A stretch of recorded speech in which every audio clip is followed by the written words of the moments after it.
Hello, what's up everybody? My name is Mike Brown, aka Review King MB, and why not? I watched the first two films, so I decided to watch Zenon 3, or Z3 I guess it's also called. This is the third film in the Zenon trilogy. Who would have thought that Zenon, this character, would have 3 movies to her name?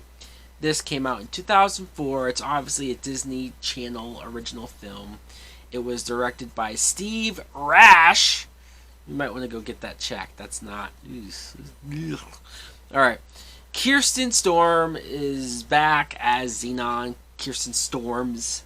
She's back as Zenon. You can tell that she's a little bit older now because she's a lot more... I mean, she wasn't not confident before, but she's definitely in her own, grown into her own. She's a lot more, I guess, charismatic is the right word, on screen. You see that she's a teenager now, and she ends up going back to Earth after getting her flying license or whatever, and she wants to partake in this moon stock race where the characters race on the moon. And of course, you have your characters along the way, the obstacles that she has to face, and blah blah blah. You have your villain, you have your friends. What I thought of Z3, Zenon 3, was, I thought the movie was fine. Honestly, none of these Zenon films have been bad, have been something to where I'm like, oh man, they really crapped the bed with that one. Like I said, Kirsten Storms, I think, is probably one of the best parts of this movie, just as far as being a lead character, being somebody that is interesting or good enough to want to follow. I think she did a good job there. In fact, I kind of thought, well, she's so good that I know Disney Channel movies cater towards younger kids and they prefer the really younger child actors. But I wouldn't have minded seeing maybe another film of her as an adult and playing this character, seeing her maybe in a more leadership prominent role. All these years later, maybe she's a commander. I don't know. I'm just brainstorming and thinking, hell, they're bringing back Shark Boy and Lava Girl, so I wouldn't be so against them bringing Zenon back. I haven't even mentioned, I'm just now realizing that in my reviews for the first 2 movies, I haven't mentioned how her character loves to say Zetus Lapidus. And the first 2 movies especially, she says them so many times. She's clearly trying to make that word a thing and happen and trend. But the third movie, she doesn't even say that anymore. She says something else. In fact, I don't even remember what she says. I just remember thinking, wow, she's really not saying this. That's kind of weird. You see that her aunt, played by Holly Folger, once again, she and the commander, played by Stuart Pankin. I like that the 2 of them are together. Honestly, you probably couldn't get the parents to come back, the actors from either movie, but who cares? The parents weren't that interesting anyways.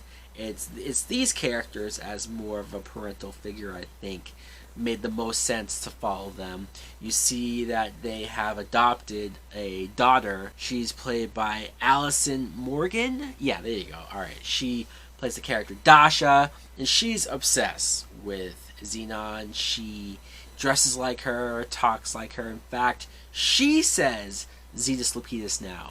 I don't know how I feel about that. I kind of feel like that phrase should have been reserved and kept for the main character.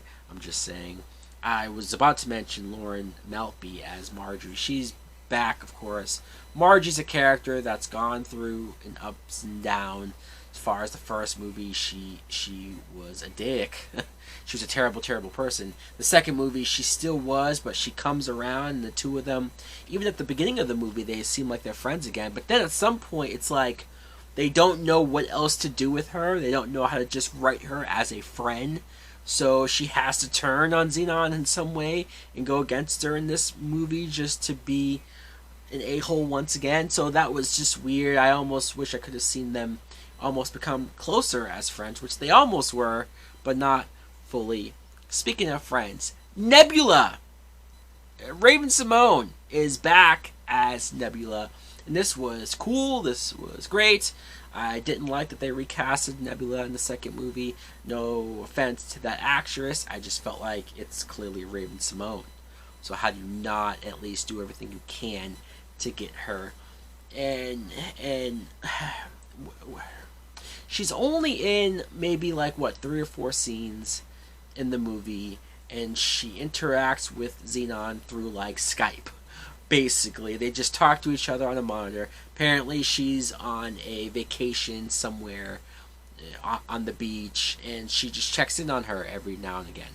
Now, clearly, Raven must have been too busy to actually be in the movie or be more involved in the story more than this. That's unfortunate. I think I would have liked to have seen maybe her and Zenon, especially because Raven was a pretty big star around this time, so having her be more of a co-lead might have been interesting. The two of them going on an adventure together. But hey, it's better than nothing, I guess. She came back. She has her moments. The very first scene, when you see her do that, I thought, oh, okay, well, you only have this scene to explain why she's not there, and then that's all we'll see of her. She came back a couple more times. Again, I wish I had more, but alright. I'm sure the second actress is like, hey, if you brought me back, I would have been there the whole damn time, not just on the beach. But it's Raven-Symoné, so what are you going to do? They also bring back the character Protozoa, however the hell you say that singer's name. He was pretty prominent in the first 2 movies, especially the last one. He was recast. I don't know why. I tried to look it up. I tried to see if there is scheduling conflict. I don't know how much I buy that. And the role of him this time around, where he's kind of a struggling singer, he's being forgotten about, he's being pushed aside by newer, younger people. I thought that was interesting, I guess. It just doesn't really go anywhere or ultimately has a big part of the story.